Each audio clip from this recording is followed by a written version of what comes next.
Когато офанзивата настъпи, сякаш небето падна на земята.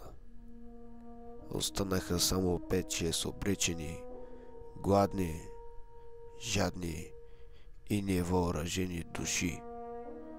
Неизбежно скоро и техния ред щеше да настъпи. Офанзивата не прояви и капка милост.